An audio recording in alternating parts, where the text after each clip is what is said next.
네, 오늘 말씀은 디모데전서 4장 12절부터 16절까지 말씀입니다. 제가 봉독해 드리겠습니다. 누구든지 내 연소함을 업신여기게 하지 말고 오직 말과 행실과 사랑과 믿음과 정절에 대하여 믿는 자에게 본이 되어 내가 이를 때까지 읽는 것과 원하는 것과 가르치는 것에 창념하라. 내 속에 있는 은사 곧 장로의 회에서 안수 받을 때 예언으로 말미암아 받은 것을 조심 없이 말며 이 모든 것에 전심전력하여 너의 진부를 모든 사람에게 나타나게 하라. 내가 내 자신과 가르침을 삼가 이 일을 계속하라. 이것을 행함으로 내 자신과 내게 듣는 자를 구원하리라. 아멘. 이 시간에는 디모데전서 봉독해 준 말씀을 통해서 디모데를 향한 바울의 권면이라는 제목으로 말씀을 나누고자 합니다. 오늘 본문 말씀은 로마 감옥에 갇혀있는 사도 바울이 연소한 나이로 에베소 교회의 목회자는 중책을 맡고 있는 자신의 영적 아들인 디모데에게 목회자로서 힘써야 할 일들에 대한 권면하는 내용입니다. 오늘 본문은 오늘 임직을 받으시는 이권화 예비 목사님뿐만 아니라 우리 미 동부노회 모든 목사님들이 마음에 새겨야 할 말씀줄로 믿습니다. 바울은 먼저 믿는 자의 범이 되라고 권면했습니다. 12절 보면 누구든지 내 연소함을 업신여기지 못하게 하고 오직 말과 행실과 사랑과 믿음과 정절에 대하여 믿는 자에게 본이 되라고 말씀하십니다. 옛날이나 지금이나 동서고금을 막론하고 상대방 나이가 자기보다 어리면 약간 하수로 보는 경향이 있습니다.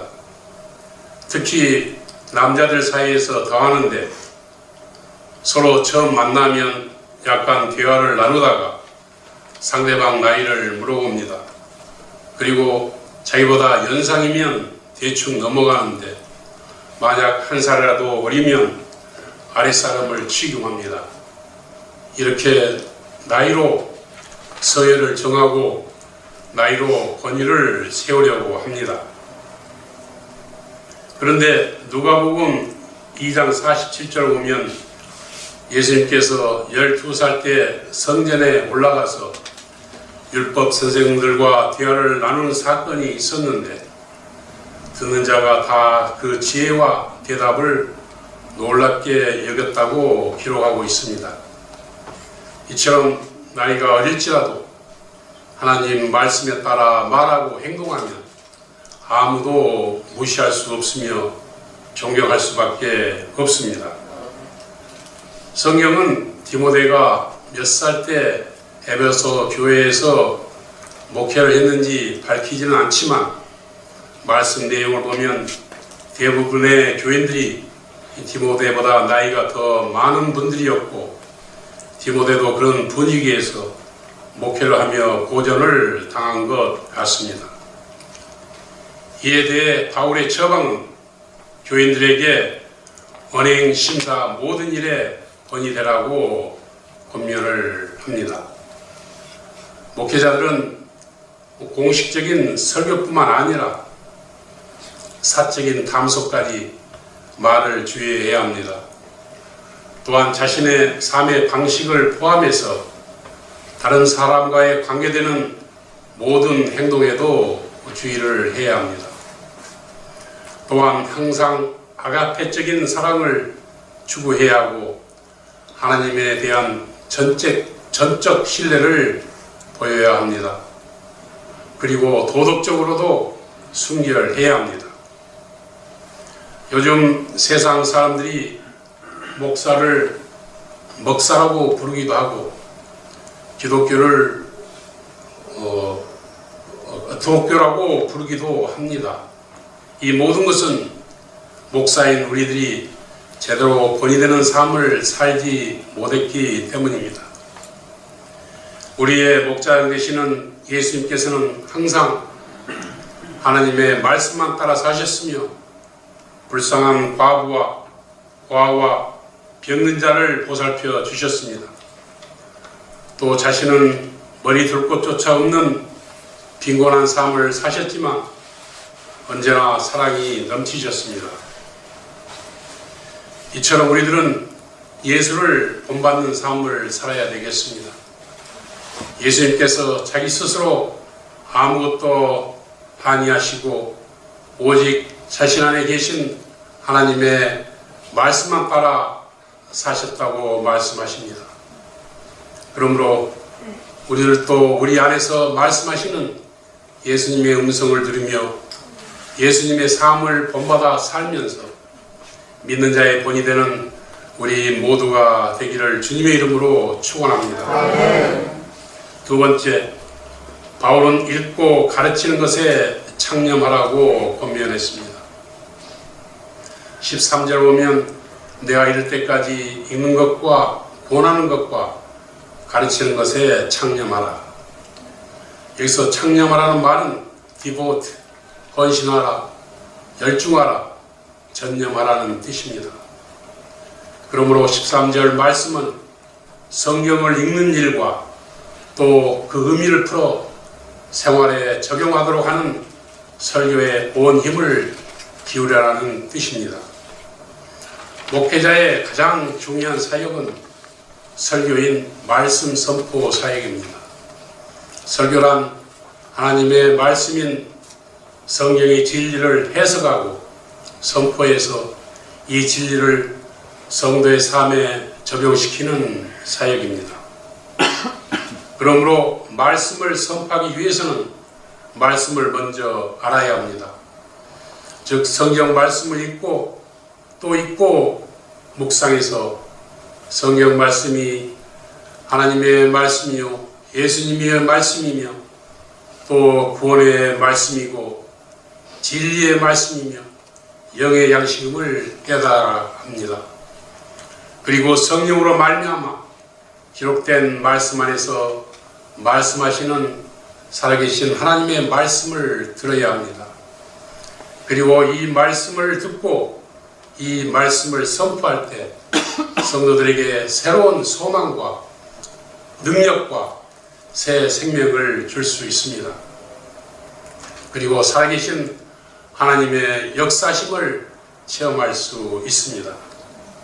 그러므로 우리들은 영의 양식인 하나님의 말씀을 하루에 30장 이상 읽고 묵상해야 되겠습니다.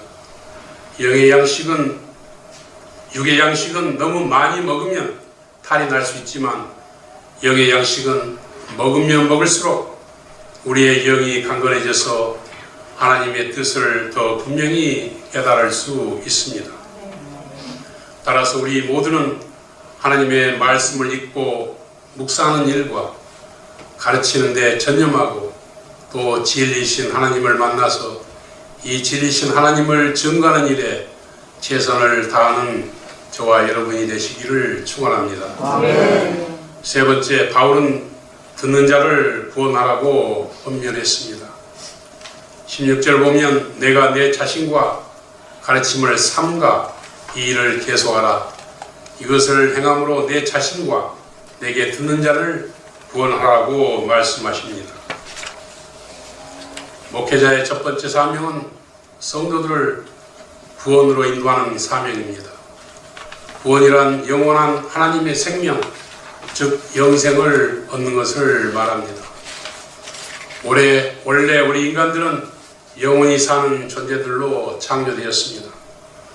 그런데 우리의 조상인 아담과 하와가 사탄 마귀 유혹에 넘어가 하나님께 반역함으로써 영생을 잃고 영원한 사망에 이르게 되었습니다.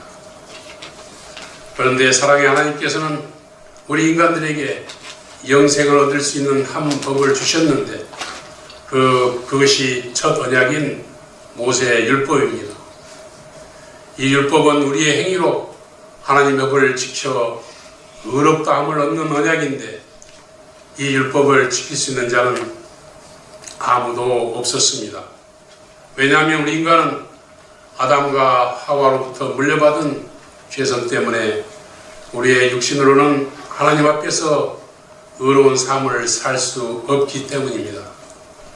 하나님께서 율법을 주신 이유와 목적은 우리의 육신의 생각과 마음으로는 율법을 온전히 지킬 수 없음을 알고 약속하신 분이 오실 때까지 죄가 무엇인지 깨닫게 하기 위해서 율법을 주셨습니다. 그래서 하나님께서는 두 번째 언약을 주셨는데 신명기 30장 6절 내 하나님 여호와께서 내 마음과 내 자손의 마음에 할례를 베푸사 너로 마음을 다하며 성품을 다하여 내 하나님 여호와를 사랑하게 해사 너로 생명을 얻게 하실 것이며 즉 하나님께서 우리의 마음에 할례를 베풀어서 하나님을 알게 하시고 하나님을 사랑하도록 해서 하나님께서 우리들에게 하나님의 생명 즉 구원을 주시겠다는 것입니다. 그리고 하나님께서는 두 번째 언약을 이루시기 위해 다시 새 언약을 주셨는데 에레미야서 31장 31절부터 33절 여호와의 말씀이니라 보라 날이 이르니 내가 이스라엘 집과 유다 집에 새 언약을 맺으려니 곧 내가 나의 법을 그들 속에 두며 그들의 마음에 기록하여 나는 그들의 하나님이 되고 그들이 내 백성이 될 것이라 여호와의 말씀이니라. 아멘.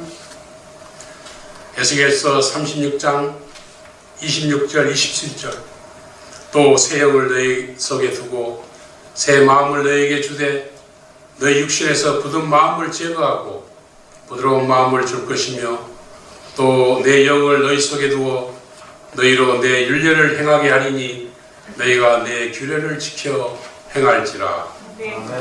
즉 새 언약도 하나님께서 우리에게 할례를 베풀어서 하나님의 법을 우리 마음에 기록하시고 하나님의 생명을 주셔서 하나님의 법을 지킬 수 있도록 해 주시겠다는 것입니다. 다시 말해서 우리가 하는 것이 아니라 하나님께서 해 주시겠다는 것입니다. 이것이 복음입니다. 하나님께서는 이 언약들을 역사를 통해 계시하시면서 아브라함과 다윗의 자손으로 하나님의 아들 그리스도를 보내시고 언약을 이루어 주실 것과 행하실 일들을 모세와 모든 선지자를 통해 성경에 기록하셨습니다. 그리고 하나님께서는 성경에 기록된 대로 2000년 전에 독생자 예수 그리스도를 이 땅에 보내시고 그분에게 우리의 과거, 현재, 미래의 모든 죄를 감당시키시고 십자가에 매달려 죽게 하시고 부활 승천하게 하심으로써 우리들에게는 구원, 즉 영생을 주셨고 하나님께서는 당신의 언약을 지키셨습니다. 요한복음 3장 16절 하나님이 세상을 이처럼 사랑하사 독생자를 주셨으니 이는 저를 믿는 자마다 멸망치 않고 영생을 얻게 하려 하심이니라. 이 예수 그리스도를 믿는 것이 기쁜 소식이고 복음이며 이 예수 그리스도를 믿는 것이 구원이며 영생인 것입니다. 그러므로 우리들은 이 복음으로 우리가 먼저 구원받고 이 복음을 성도들에게 전해서 우리 모두가 구원받아 이 땅에서부터 천국의 삶을 살다가 영원한 천국에서 영원히 사는 복된 자들이 되시기를 축원합니다. 아멘. 말씀을 정리하겠습니다. 우리들은 예수님을 본받아 모든 믿는 자의 본이 되는 삶을 살아야 되겠습니다. 아멘. 또한 항상 말씀을 연구하고 설교하는 데 최선을 다해야 되겠습니다. 아멘. 그리고 성도들의 구원을 위해서 율법을 전하는 것이 아니라 오직 복음만을 전해야 되겠습니다. 이것이 우리 목회자의 자세와 사명입니다. 그러므로 우리들은 이러한 자세와 사명으로 목회를 해서 성도들에게 본이 되고 하나님께는 영광을 올려드리는 저와 여러분들과 우리 이거나 예비 목사님이 되시기를 주님의 이름으로 축원합니다. 기도드리겠습니다. 하나님 아버지, 이 시간 사도 바울의 권면을 통해서 우리들에게 목회자의 자세와 사명에 대해 말씀해 주시니 감사합니다. 저희들은 부족하고 연약합니다. 저희들은 육신의 생각으로는 할 수 없사오니 오직 성령께서 함께하여 주시고 능력 주셔서 말씀대로 살게 하여 주시옵소서. 감사드리옵고 우리 주 예수 그리스도 이름으로 기도드리옵나이다. 아멘.